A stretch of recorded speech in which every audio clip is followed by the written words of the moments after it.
Hi, Concord here. Today I'm going to discuss my experience with the Riga Phono MK5. Before I start, just quickly, I just want to let you know of the following. My room acoustics and hi-fi equipment will be different to yours. So the sound will differ, and sound is a subjective and personal experience. That out of the way, well, if you're looking for a phono preamp that will give a nice sonic performance without spending thousands, this may be the phono preamp for you. It retails for around $220 to $250. In the US, it retails for around $440. Here in Oz, it's close to $500. Now, out of the box, it was easy to set up. So much so, I must say this has got to be one of the easiest phono preamps I've ever set up. Now, I will say this about the unit. Some might find it disappointing that there's no gain adjustment, but don't let that hold you back. This phono preamp is worth listening to. And if you're not running a phono preamp and you're running it straight into your receiver or amp, maybe this unit's worth checking out to get the best out of your stylus or out of your turntable. Now, onto the sound quality. Well, I sat down and got listening. And I'll say this, straight off the bat, it's clean, crisp, and detailed without being harsh. This unit has two-stage RIAA equalization. Now, if you're wondering what the RIAA, it's an equalization standard that gets used on vinyl records. Look it up. I won't go into detail too much, but just look it up and you'll probably get your answer. Now, I was pleasantly surprised what this unit was giving me for the price paid.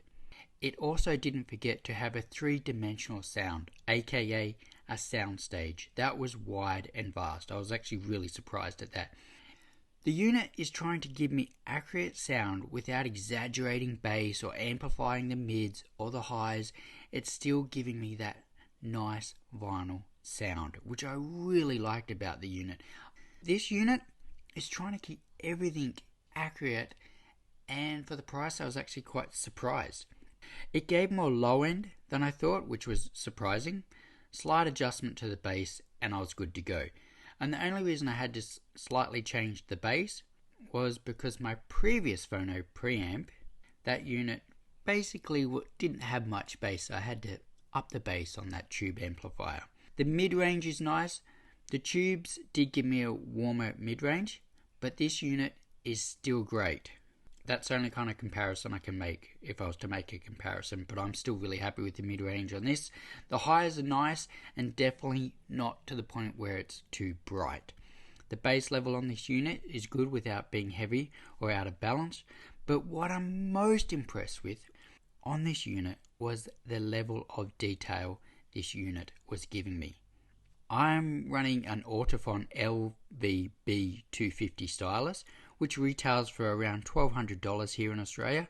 So I'm getting the most out of this unit, out of the Riga. So I could probably get more being that it's a quite expensive stylus, I could probably plug up another phono preamp and get even more out of it, but I feel like I'm getting quite a bit, or probably the most I'm getting out of this unit, and it sounds great. Now, the other thing I want to mention, I'm running this through AudioQuest Sydney cables, so that's what's going from my turntable and then from the phono preamp into my gear, and the gear I'm running is Macintosh gear and it's running on B&W 800 series. Will this unit stick around? Absolutely. I'm really happy with it. It's going to stay here indefinitely until I get another unit. It surprises me is what I'm getting for the price paid. It's really quite a sonic delight. I'll say it's quite a sonic delight. I think it sounds really good. Anyway, that's my thoughts on this unit. What are your thoughts? Please leave a comment, but let's not get nasty. We're here to enjoy movies and music and hi-fi, and also help the channel grow by subscribing. And I also just want to acknowledge I did post in the community section that I had over 300 subscribers. Now I know that's not a lot. However, I still want to say thank you for subscribing and following me. It means a lot. Have a listen to my movie podcast. It's one thing I really like to do. I like to listen to music, but I also love watching movies, and I do a movie podcast, have a listen to those.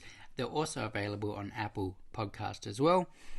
But look, thanks for listening. There's going to be more details in the description on the size of the unit and the specs, so have a look in the description there. So thanks for watching, and I'll see you next time.